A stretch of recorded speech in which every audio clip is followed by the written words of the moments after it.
میری امی اعتکاف بیٹھنا چاہتی ہیں، کیا وہ اپنے بیڈ روم میں جہاں وہ اکیلی ہی ہوتی ہیں اسی میں اعتکاف بیٹھ سکتی ہیں؟ وہ چارپائی کھڑی کر دیتی ہیں اور بیڈ نیچے بچھا لیتی ہیں. نیچے بچھانے کی شرط نہیں ہے.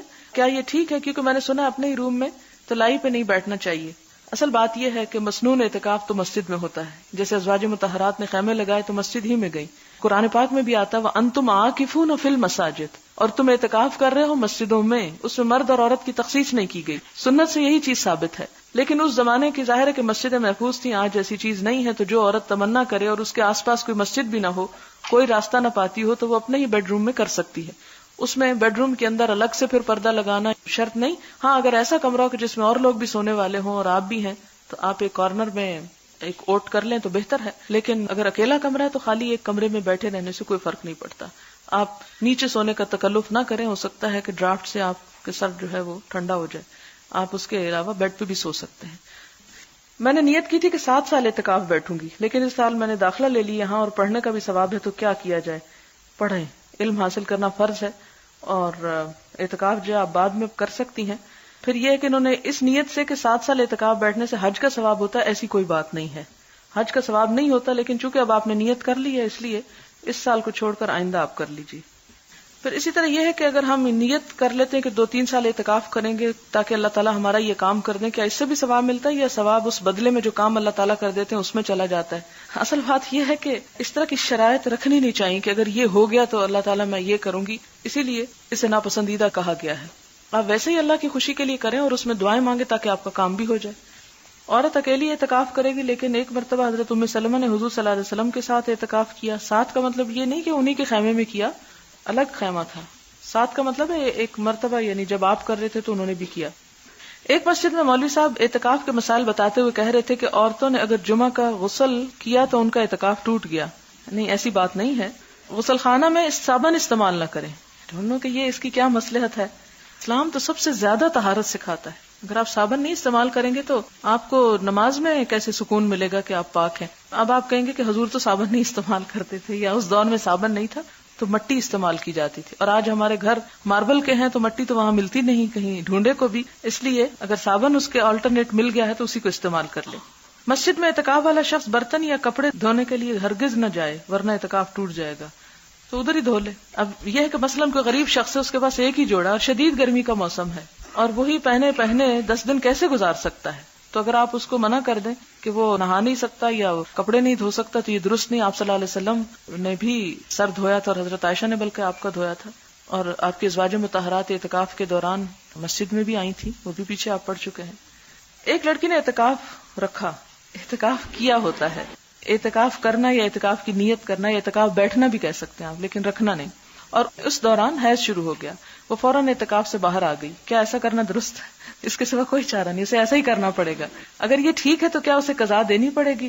جی ہاں، ایک طرح سے وہ نظر ہو جاتی ہے نا کہ اللہ میں اس سال تیری خوشی کے لیے یہ کروں گی. وہ نیت ہو گئی، ایک ارادہ ہو گیا. تو نفل کی جب انسان نیت کر لے تو وَلْيُوفُوا نُذُورَهُمْ، اپنی نیت اور نظر کو پورا کرنا چاہیے.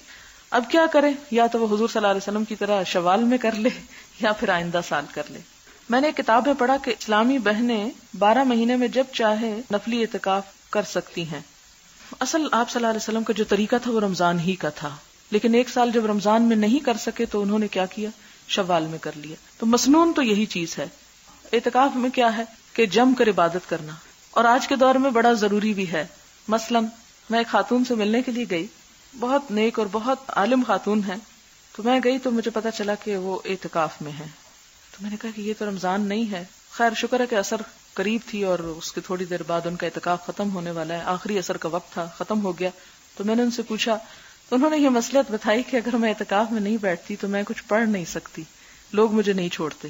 تو میں نے اس کا حل یہی نکالا کہ میں یہ کہہ دیتی ہوں کہ میں اعتکاف میں ہوں اور روزہ رکھ لیتی ہوں اور ایک دن یا دن کا کچھ حصہ اعتکاف بیٹھ جاتی ہوں. اور اس دوران وہ کچھ پڑھ رہی تھی. تو میرے خیال میں اگر آپ میں سے کوئی اس طریقے سے فائدہ اٹھانا چاہے تو اٹھا سکتا ہے، پھر لوگ ناراض نہیں ہوں گے. لیکن اگر آپ یہ کہیں کہ وہ کھانا کھا رہے ہیں یا کچھ اور تو لوگ ناراض ہو جاتے ہیں. آپ نے نیک خاتون کا ذکر کیا جو وقت نہ ملنے کی وجہ سے اعتکاف میں بیٹھ جاتی. ان کی حد تک تو درست ہے، لیکن ان کا سب کو بتانا کیا نقصان دہ نہ ہوگا کہ یہ عمل عام نہ ہو جائے؟ پھر اس کے لیے یہ طریقہ درست ہوگا. جی ہاں، اس میں کوئی حرج نہیں. ہمارے ہاں اگر کوئی نیکی عام نہیں ہے تو اس کا مطلب ہے کوئی بھی نہ کرے. اور اعتکاف جو ہے اس کا مطلب ہے جم کر بیٹھ کے عبادت کرنا، اور اس دوران کسی سے بھی انسان گفتگو نہ کرے. تو اس میں کوئی حرج کی بات نہیں ہے اور نہ ہی کوئی ایسا کوئی بدعت ہے. یہ جو بھی شخص کرنا چاہے، یہاں تک کہ احناف کا مطلب ہے امام ابو حنیفہ کے ماننے والے جو ہیں ان کے ہاں تو یہ بھی ہے کہ چند منٹ کا بھی اعتکاف ہو سکتا ہے. میرے والد خود اس طرح کیا کرتے تھے، یعنی کچھ دیر کے لیے. اس میں یہاں تک وہ کہتے ہیں کہ اگر مسجد میں جا کر انسان نیت کر لے کہ نماز کے بعد میں تھوڑی دیر اعتکاف کروں گا تو وہ اس کا اعتکاف ہو جاتا ہے. یعنی اصل جو اعتکاف کا رمضان کے ساتھ تعلق ہے اس میں ہم دیکھتے ہیں کہ آپ صلی اللہ علیہ وسلم نے رمضان ہی میں کیا، شروع میں بھی کیا، درمیان اور آخر میں، اور جب نہیں کر سکے نیت کے باوجود تو شوال میں کر لیا. لیکن اگر کوئی شخص کسی ایک خاص وقت میں ایسا کرنا چاہتا ہے تو ایک نیکی کا کام ہے، اس کو روکنا نہیں چاہیے. کیا دو فرد ایک کمرے کے درمیان پردہ لگا کر اعتکاف کے لیے بیٹھ سکتے ہیں اور وہ مل کر تراویح اور دوسری نفلی عبادت کر سکتے ہیں؟ پردہ لگانے کے تکلف کی ضرورت نہیں، دونوں اپنے اپنے ایک ایک حصہ مخصوص کر لیں اور وہاں پر بیٹھے رہیں اور آپس میں گفتگو نہ کریں، یعنی پردے کی شرط نہیں ہے وہاں. اگر کوئی رمضان کے آخری عشرے میں اعتکاف کی نیت سے مسجد جاتا ہے لیکن 28 رمضان کو واپس آ جاتا ہے اور 2 دن چھوڑ دیتا ہے، اس کے بارے میں کیا حکم ہے؟ کیا وہ 2 دن کا اعتکاف کرنا ہوگا یا کوئی کفارہ دیا جا سکتا ہے؟ آپ دیکھیں کہ جب آپ اس مسنون اعتکاف کا جو نبی صلی اللہ علیہ وسلم کی پیروی میں آپ کرتے ہیں اور رمضان کے آخری عشرے میں کرتے ہیں تو اس کو یوں 28 پہ چھوڑنا نہیں چاہیے. یہ غلط بات ہے، اس کو پورا کرنا چاہیے، کیونکہ یہ بھی ایک طرح کی نظر ہوتی ہے. جب ہم نیت پورے کی کر کے گئے اور توڑ کے پہلے آ گئے تو یہ ایسا ہی ہے کہ جیسے آپ نے 4 رکعت نفل کی نیت باندھی مثلا اور 3 پڑھ کے آپ نے توڑ دی، تو آپ اس صورت میں کیا کریں گے؟ آپ کو دوبارہ پڑھنی چاہیے. اور وہ آیت بھی یاد کر لیں کہ وَلَا تَكُونُوا كَالَّتِي نَقَضَتْ غَزْلَهَا مِن بَعْدِ قُوَّةٍ أَنْكَاثًا. اس عورت کی طرح مت ہو جائے جو اپنا سوت کاٹنے کے بعد اس کو ٹکڑے ٹکڑے کر ڈالتی ہے. تو عبادت شروع کر کے اس کو توڑ پھوڑ دینا، اس کو راستے میں چھوڑ دینا، یہ ناپسندیدہ چیز ہے. جہاں میں درس دینے جاتی ہوں وہاں کچھ لوگوں نے اعتکاف کے بارے میں سوال کیا ہے. نمبر 1، اعتکاف بیٹھنے والی عورت مجبوری کی وجہ سے گھر والوں کو سحری بنا کر دے سکتی ہے؟ بنا لے، اب کیا ہو سکتا ہے. یہ اعتکاف کی نفل عبادت کرے اور گھر والے فرض روزے چھوڑ دیں تو یہ تو نہیں ہو سکتا نا. یہ لکھتی ہے کہ میری بیٹی BA میں پڑھتی ہے، باوجود تلقین کے نماز روزے قرآن کی طرف نہیں آتی، جبکہ دوسرے 2 بچے روزے بھی رکھتے ہیں اور نمازوں کے لیے بھی پابند ہیں. کیا اس بچی کے روزے نہ رکھنے کا فدیہ دینا ہوگا؟ جبکہ اس کا دوسرے دنوں میں گنتی پوری کرنے کا تو سوال ہی پیدا نہیں ہوتا. میں کس حد تک اس کی سرکشی کی ذمہ دار ہوں جبکہ وہ مذہب کے بارے میں کوئی بات بھی نہیں سننا چاہتی. اس کے والد کو بھی نماز روزے سے کوئی سروکار نہیں. بس آپ دعا کریں، بہت بڑی آزمائش ہوتی ہے ایسی بات، دعا بھی کریں، صدقہ خیرات بھی کریں. میں بعض اوقات دیکھتی ہوں کہ اللہ تعالیٰ اتنے مہربان ہیں، اتنی محبت کرتے ہیں ہم سے کہ دن میں 1 نماز بھی ہو سکتی تھی 5 دفعہ رکھی کہ اگر 1 نہیں پڑھی دوسری پڑھ لے انسان، نہیں تو تیسری پڑھ لے، ہو سکتا ہے کہ چوتھی پڑھے تو اس کے دل میں نماز کی محبت پیدا ہو جائے. پھر 1 دن نہیں 2 دن نہیں، مسلسل یہ چیز ہمارے سامنے رکھی کہ دوسرے ہمارے سامنے پڑھتے رہیں. پھر جمعے کا دن رکھا کہ اس میں خاص نماز رکھی، خاص ثواب اور خاص عبادت کا دن رکھا. پھر سال میں رمضان کا مہینہ رکھا، پھر اس میں خاص طور پر آخری عشرہ رکھا اور آخری عشرے میں طاق راتیں رکھیں. تو آپ نے دیکھا ہوگا کہ بہت سے لوگ جو سارا سال کچھ نہیں کرتے یا عام دنوں کچھ نہیں کرتے، وہ جمعے کے دن کچھ نہ کچھ کر لیتے ہیں. کچھ جمعے کے دن نہیں کرتے، وہ رمضان میں پلٹ آتے ہیں. کچھ رمضان کے عام دنوں میں نہیں پلٹتے، آخری عشرے میں پلٹ آتے ہیں. کچھ ان دنوں میں نہیں پلٹتے، طاق راتوں میں، 27ویں رات میں. آپ بھی کوشش کریں کہ آپ اپنی بیٹی کو پیار سے، محبت سے ان راتوں میں سے ہی کسی رات میں یا کسی دن میں اس کو کسی ایسی مجلس، کسی ایسی محفل، کسی ایسی گیدرنگ میں جہاں اللہ کی رحمت اور فرشتوں کا سایہ ہوتا ہے لے جائیں. ہو سکتا ہے کہ دل بدل جائے، دل دھل جائے، کیونکہ دل تو اللہ کے ہاتھ میں ہے، جب چاہے جس طرف چاہے انہیں موڑ سکتا ہے. اسی لیے تو دعا کی جاتی کہ یا مقلب القلوب ثبت قلوبنا علی دینک، کہ ہمارے دلوں کو اپنے دین پر ہی جمائے رکھنا. اور ربنا لا تزغ قلوبنا بعد اذ ہدیتنا. میں یہ جب دعا پڑھتی ہوں نا کہ اللہم اجعل فی قلبی نورا، تو میں یہ دیکھتی ہوں کہ اتنی ساری نور کی باتیں ہیں. اور اعظم لی نورا اعطنی نورا، سب سے پہلے قلب کی بات آئی ہے، اس لیے کہ اگر قلب درست ہے تو سب کچھ درست ہے، اگر وہ بگڑ گیا تو سب کچھ بگڑ گیا. اور باقی چیزوں کا بگاڑ ہمیں نظر آ جاتا ہے. مثلا ہاتھ میں کوئی بیماری ہے، چہرے پہ کچھ لگ گیا ہے، لیکن دل میں جب کچھ لگ جاتا تو ہمیں نظر بھی نہیں آتا، وہ داغ دھبے بھی نظر نہیں آتے، وہ بھٹکنا بھی اپنا نظر نہیں آتا. تو اس لیے معلوم نہیں کس وقت اللہ تعالیٰ دل پھیر دیں. تو دعا بھی جاری رکھیں کیونکہ ماں کی دعا اللہ تعالیٰ ضرور سنتا ہے. کثرت سے دعا بھی کریں اپنے بچوں کے لیے، اور اس کے ساتھ یہ ہے کہ کنفرنٹ کرنا چھوڑ دیں، ڈانٹ ڈپٹ چھوڑ دیں، بحث کرنا چھوڑ دیں، حجت بازی ان سے چھوڑ دیں، عقل سے دلیلیں دینا چھوڑ دیں. کیونکہ جب دل ٹیڑھے ہوتے ہیں تو عقل کی دلیلیں کچھ بھی نہیں کرتی، کچھ کام نہیں آتی. اس موقع پر صرف آپ دعا اور ایسی مجلسوں یا ایسی محفلوں میں کسی نہ کسی طرح لانے کی کوشش کریں، کیونکہ وہ کہتے ہیں نا کہ ایسی مجلس میں اگر کوئی بغیر نیت کے بھی آ جاتا ہے تو وہ بھی اللہ کی رحمت سے محروم نہیں رہتا. تو انشاءاللہ اللہ تعالیٰ ضرور حالت بدلیں گے. اگر آخری روزے عصر کی نماز سے شام کی نماز تک اعتکاف بیٹھیں تو کیا پھر چاند نظر آنے پر اٹھ جائیں، جیسے اعتکاف میں چاند نظر آنے کے بعد اٹھتے ہیں؟ نہیں، اگر آپ اپنی مرضی سے بیٹھیں تو اپنی مرضی سے اٹھ جائیں، اس میں چاند کی مرضی کی ضرورت نہیں ہے. کئی برس پہلے میں نے رمضان کے شروع میں سوچا کہ اگر اللہ نے توفیق دی تو جتنے دن اس نے چاہے میں اعتکاف کروں گی. اس سال بیمار ہو گئی، پھر سوچا اگلے برس بیماری اور بڑھ گئی، ہر سال گزرتا گیا، اب بھی بیمار ہوں، کیا قضا دینی ہوگی؟ نہیں، آپ نے چونکہ شروع نہیں کیا اس لیے قضا نہیں دینی ہوگی. اللہ تعالیٰ سے دعا کرتی رہیں. بچوں کو باتوں میں اللہ کی طرف راغب کرنے اور محبت کرنے کے متعلق آپ نے جو مثال دی وہ اچھی لگی.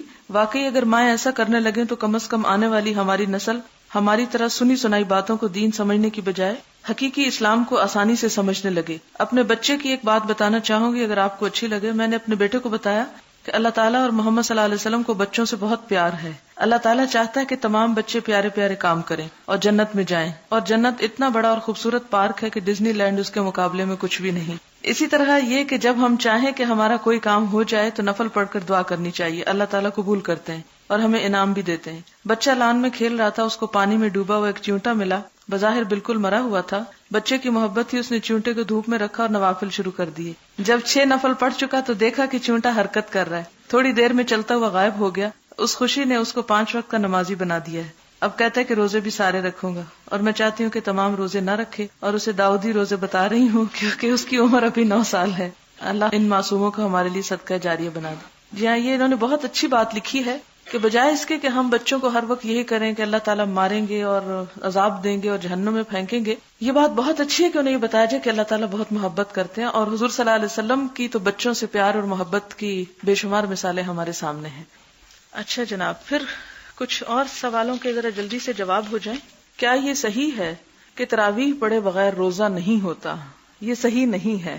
تراویح قیام اللیل ایک الگ عبادت ہے، روزہ الگ عبادت ہے.